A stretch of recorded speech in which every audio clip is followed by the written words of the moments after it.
Hi, film addicts. Welcome to the show. Today we have a very special guest. We have Dan Forgoine, or Forgoine if you're Italian. He is a TV director at Dreamworks Animation, and he's worked on some amazing projects you've probably heard of: Boss Baby, Back in Business, Kung Fu Panda, The Paws of Destiny, and also Adventures of Puss in Boots. Let's welcome Dan Forgoine to the show. Dan, welcome. Thanks, Marilyn. Happy to be here. I'm so glad to have you. Wow, just it's amazing to be a TV director in animation and especially at DreamWorks. So congratulations. Can Thank you, you. yeah, can you let everyone know that's listening where you are recording live with me today? Sure, I'm in Valencia, California. Valencia. So that's a little bit north of Los Angeles, right? Yeah, about like 30 minutes north. Oh, great. So are you able to work from home right now still, or do you have to commute? Yeah, no, I've been working from home since the beginning of the pandemic, and we've been going strong since. Yeah. Without really missing a beat. And so there are some pleasures and fun joys with that because I had the privy to see a wonderful ballerina that's going to be a treat, and the Nutcracker. Is that Yeah, correct? yeah. My oldest daughter, she's actually at rehearsal right now. But her and her sister both go to the same ballet class or school, and this age group gets to be in like the big kids performance. So all the older kids are doing the actual play, and then the little kids get to be like little stage prop characters. So I love it. I love it. So I love the Nutcracker, and also if you want to listen to the Nutcracker, we have a special on Enchanting Book Readings podcast, and we also have Prima Ballerina for those of you who have kids out there. So I want to ask you, Dan. So where did you grow up? Like, where did your fabulous career? Where did it all begin? Like, where did you grow up? I grew up in New Jersey. I, I sorry, I So you grew up in New Jersey. Did you have brothers and sisters? yeah, I grew up in New Jersey with four siblings, two brothers, two sisters, big family of six, um, and I really didn't know anything about animation other than I wanted to be in it when I was a kid. It was like my astronaut dream, um, because I had no exposure to anything in the industry.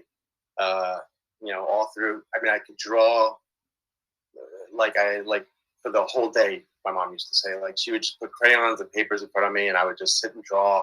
And that was like my babysitter for a lot of times, where I would just keep busy for hours. And um, but growing up, like, there was no real exposure to anything that's animation related, so I just assumed it was something that I would never be able to, you know, pursue as a career. Um, so growing up, when I went into school and like by the time I was in high school, I was heavily into sports. I didn't really draw much, uh, and at least not at that point, but I still could. By my senior year in high school, I wanted to get easy grades, and so I took two art classes. Uh, To get easy grades. well, Oh my gosh. it was my senior year. I was heavily competing with wrestling. So that was kind of like that felt like that was my meal ticket to get a scholarship and go wrestle and then become a coach and everything else. Um, but my senior year, I just wanted to relax and, you know, focus on wrestling and focus on football and sports and just graduate. And I just knew I would get easy A's. No, like I didn't even have to try. And the teacher that I had, she just took a liking to the stuff I did. She entered it into shows, and it started to win awards around town. And I just it's like, you really need to consider pursuing a career in art. And that was the first seed. But at that point, I was already committed to going somewhere to wrestle and pursue phys ed. Um, but it was something that kind of stuck in the back of my head once she exposed me to the idea that maybe it could be possible. She started talking about schools and people that she knew and stuff, and she really pushed me to really think about it.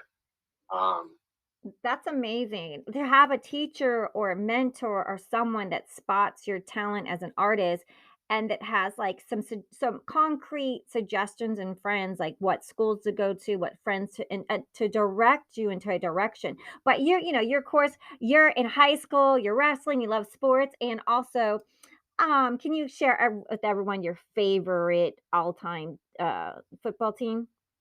The New York Giants. Go New York Giants, right. So you're Yeah. thinking sports and wrestling, like, who like Hulk Hogan, right? Well, that was my kid.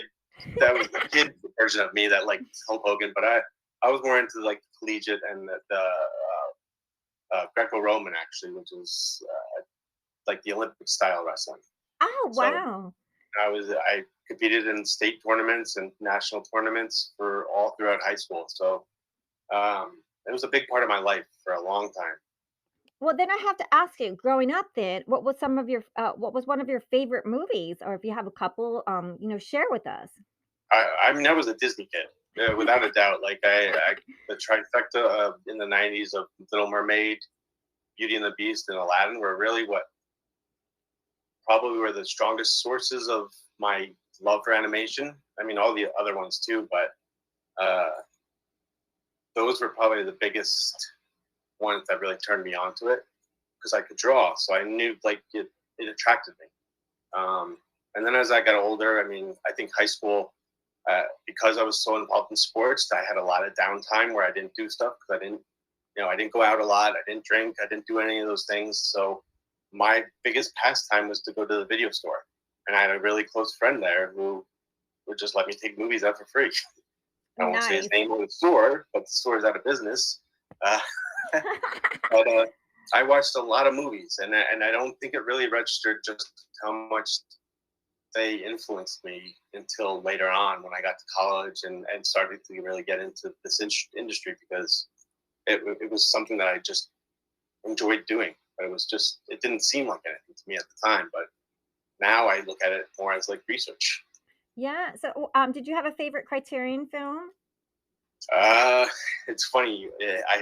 It's amazing how many movies you don't realize are Criterion movies. But um, well, I recently had a break from DreamWorks where I was going on a bunch of interviews, and that was probably one of the top questions I got asked by a lot of recruiters. And it was amazing to see the responses when you would say things that people expected, but which made me kind of dig a little bit deeper.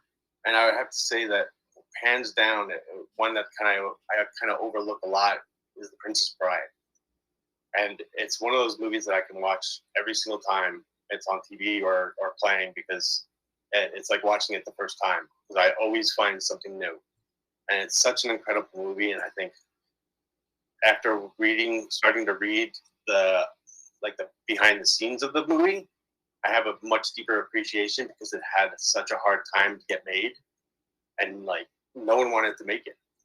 And it has just such an interesting history, and for something that was so hard to get done, they did a fantastic job with it. And like, what do you have a favorite line from the movie or a favorite scene, like, that just stands out in your mind that's why it just recalls so beautifully to you? Every one of them. I mean, I think anyone.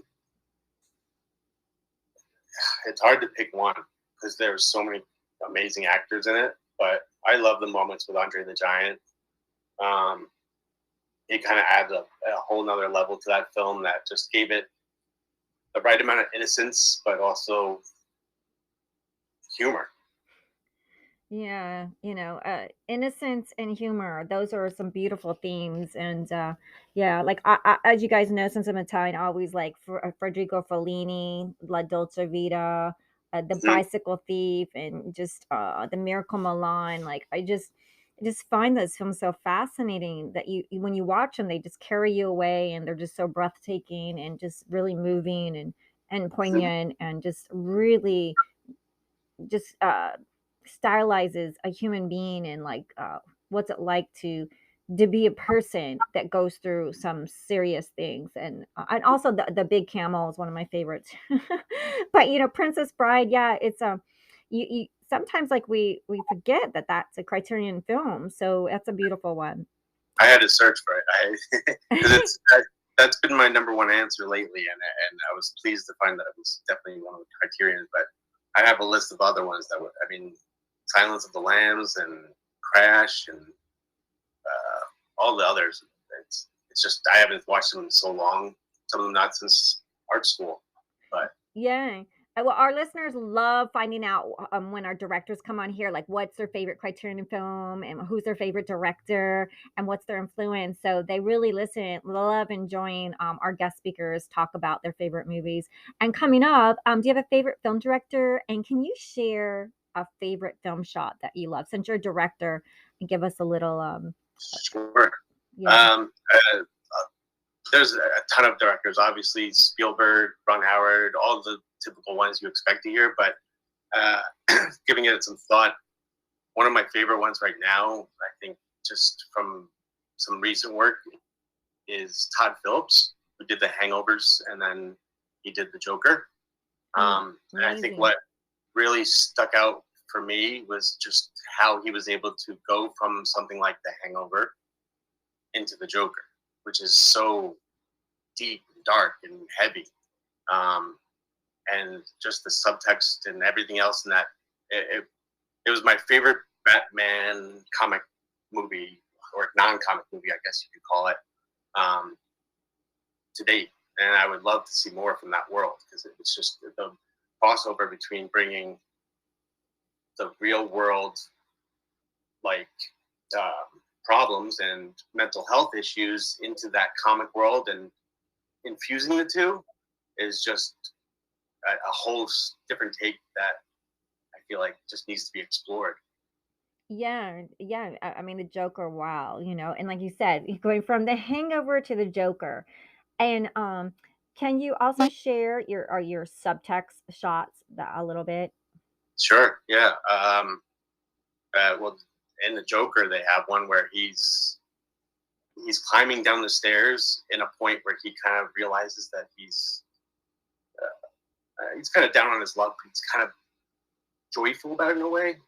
It's a brilliant scene because it says so much, and it's so simple, because it's just the way he's walking down these long stairs, and it's him like reaching bottom, and like there's so much that's explained in just one single shot. Where I had heard in the commentary later on that originally it was scripted as him walking through town and getting bullied and pushed around and stuff like that, and it was amazing the choice that they chose, because I think if they had done it the other way, it wouldn't have been as powerful, because it was him reflecting on it himself, and it really sold the moment.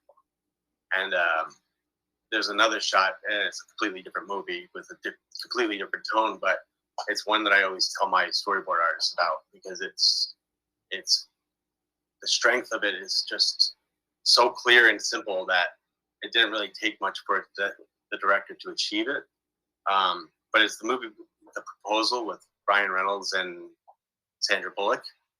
And it was directed by Anne Fisher, I believe. Fletcher, yeah. Or, yeah, Fletcher. And it's a shot about halfway in the movie.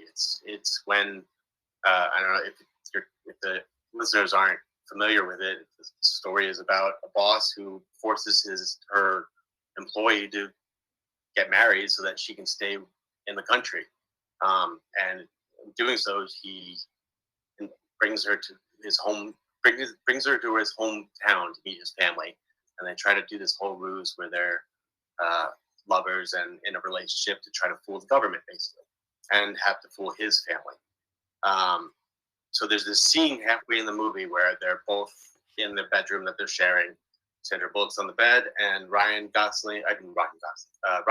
is on the floor, and they're having a conversation, and it's amazing because both of them start on the opposite sides of the screen, and by the end of the scene, the director just cuts them closer and closer together, and the characters never move, and it's just so powerful to see, because it's the characters telling, like, expressing their feelings, and you can see that they're starting to kind of fall for each other, and just to see them go from one side of the screen to come closer together is just I don't know. It's the stuff that makes me geek out over.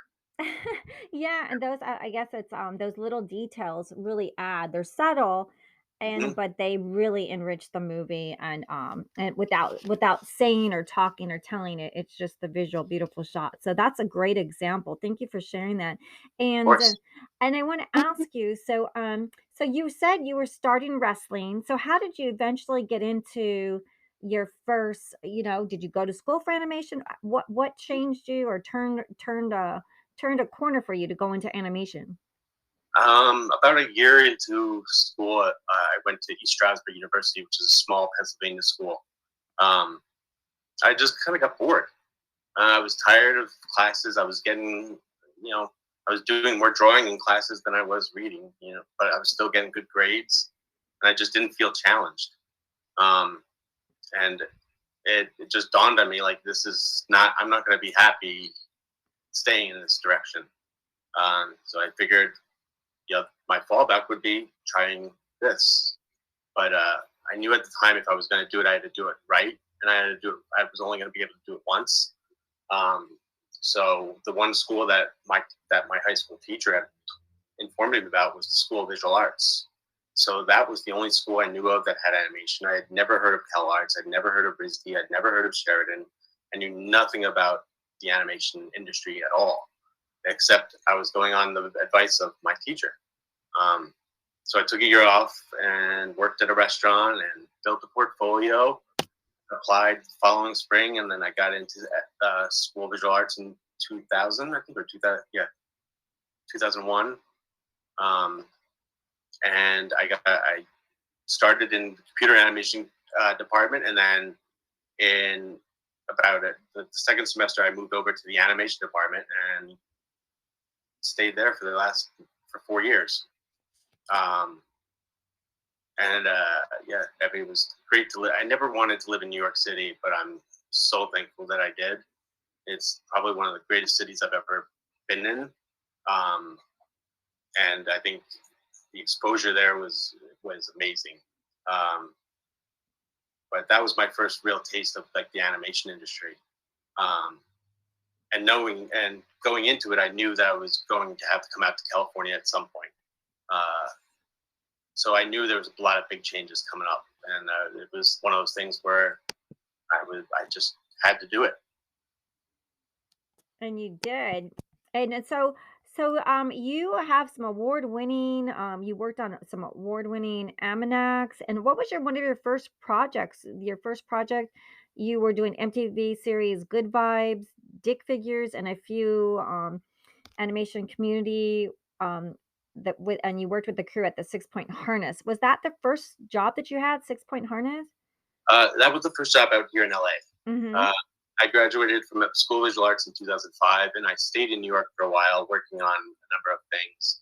I started on a Nickelodeon show called Kappa Mikey, Nice. and then I moved on to Ellen's Acres, which never aired. And then that was all with a small studio in New York. And I stayed in New York to do commercials and work on some other small projects. I worked for a great studio called Dancing Diablo, which was in Brooklyn, which is a very artist-driven studio, where I got to work on a lot of Sesame Street stuff and other kind of quirky little projects that I loved working on. And then later on, I ended up at a place called Flickr Lab, where I became the animation director. And that's kind of where my career started to shift, because that was when animation was starting to leave New York. A lot of the studios were starting to do like ebooks and get into like apps and stuff like that. And the studio I was working on was doing that. So I knew if I didn't get out of there soon, I would be stuck, in a position that I didn't want to be in. Even though they were so great to work for and everything, it's not what I wanted to do. I wanted to be in TV or film. Well, at that point, I wanted to be in film.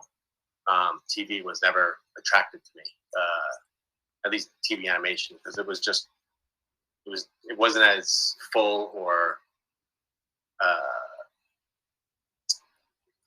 complete in my mind, for story wise and quality wise. So 2009, that's when I was at that studio, and it became clear that I needed to start moving. And at that point, I'd already met my wife. We had been married, and she knew from day one that uh, I was planning to move out here, so she was on full on board with it.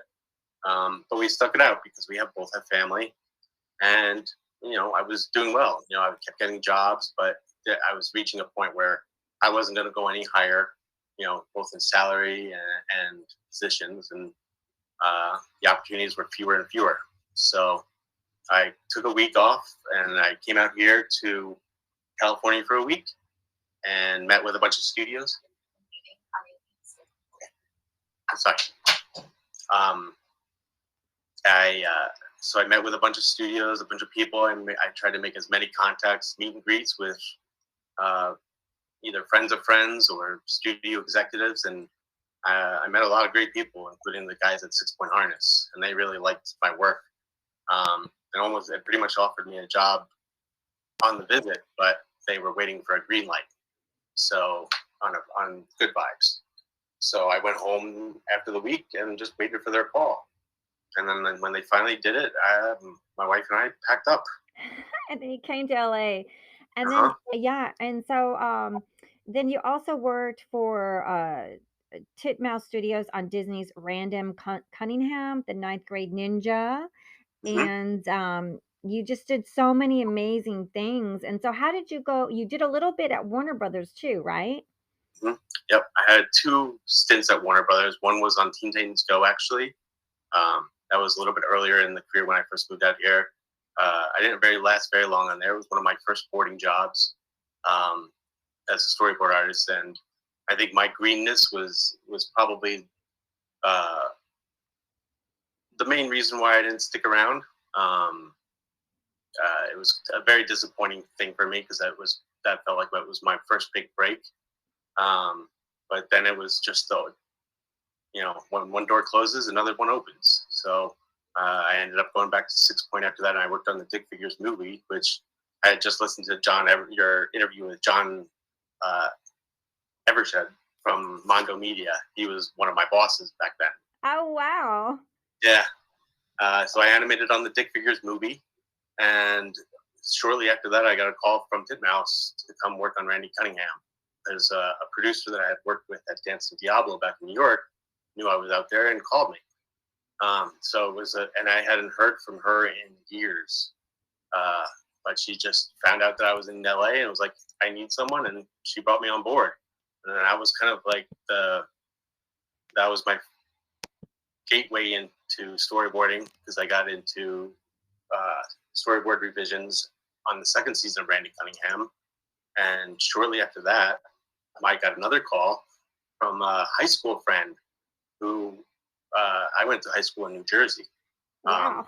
So one of my friends who was a year or 2 younger than me, and a good friend of the brother of a close friend of mine, and he was an executive. Oh, sorry. He was he was a development executive for Nickelodeon for a long time. And he had kind of keeping in touch here and there, knowing that I was in animation, but then Dreamworks TV was starting up a division, and he was part of the team that started it. So he called me to lunch. He's like, how would you like to come work with me at Dreamworks? And I said, hell yeah. And I met the boss, or the showrunner of Puss in Boots, and he really liked my stuff, and the rest is history. I mean, I got in there, and I had to work hard. I won't lie. I was very underprepared for it. And I always consider that show my boot camp, because without it, I don't think I would be here. Oh, wow. So, well, you worked on so many things like the Emmy Award-winning Almanacs at Warner Brothers, and then you went to DreamWorks TV with a friend from high school in New Jersey. Wow. It's like they say luck and timing and Yeah. due diligence. So sometimes just meeting the right people, but then you were able to do the work and then pull the mustard, because now you're an amazing TV director at DreamWorks Animation, working on amazing things. Everyone loves Kung Fu Panda. Hello, come on, and Puss in Boots. And I want everyone to like go to your website to check out your art to see what kind of art you do because you do fantastic art. It's www.danforgone, DANFORGIONE.com. It'll be in the summary description, but I just want to say congratulations. Like you such an amazing career from you know, wrestler, astronaut hopeful to now doing your dream job of drawing and being a director at one of the top studios, Dreamworks Animation. Really just lovely, just very Thank, lovely. Is thank there you. yeah, and where can everyone keep up with you and see your work? Like where did they go see all your fabulous shows you worked on? We can find all this my personal work. I mean, my work that I've done on my website because it's all storyboards, so it's stuff that you won't see in the final show. But all the shows that I've worked on are on the streaming channels, either Netflix or Puss in Boots is on Netflix, and so is Boss Baby, and Kung Fu Panda is on Amazon. Amazing. So Puss in Boots, you can see, of course, Netflix. I think everybody's on Netflix, and Boss Baby and Kung Fu Panda and Paws of Destiny are on Amazon. And if you check out danforgoni.com, you can see all his amazing artworks. So really fantastic. Just so happy to have you on here. Is there anything else coming up in the new year that you're working on that you want to share with our listeners? I wish I could, but I might have to come back on to do it. Okay, yeah, we were gonna have to invite you back and yeah, it's amazing. And so, is there any social media you want them to follow you on? Like on TikTok, Sneakies, Maryland Artist. Are you on TikTok? Are you Instagram? Are you on On Twitter, I'm on Instagram. Mostly it's my art. I mean, my family stuff, but I do post art every now and then or links to my work. oh, Um, okay, it's under Dan Forgoni as well? yep. Okay, great. Well, at least we can just stick with one name. It's like, I guess I'm reducing my name down to Sneakies too. So, Dan, it's so lovely to have you on, and Thank, you know, we want you to come back and any show that you have coming up. You're just fantastic guest, and just thank you everyone for listening. And just want to wish everyone a happy holidays and a very happy New Year. Stay healthy, and and thank you so much for listening and tuning in. Thank you so much, Dan. thank you.